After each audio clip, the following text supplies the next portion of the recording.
This is just a little story about how globalization might affect you as an individual on a day-to-day basis. And this is from Martin Albro.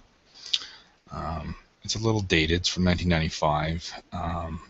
His article called Globalization in Robert Burns' edition of New Society Sociology for the 20th Century. And it's published by Harcourt Brace Canada.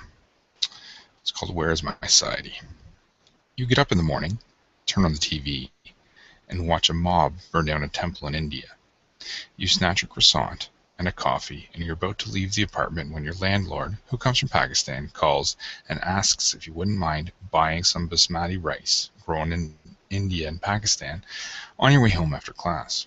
You're unable to run the errand because you've arranged to go to a meeting of the World Wildlife Fund for Nature, so you ask a friend to get the rice. He comes back with American rice because he's against the exploitation of child labor in India. You have a fierce argument with him because you can't afford to offend your landlord since the rent is low and you're saving to go on vacation in Europe this summer.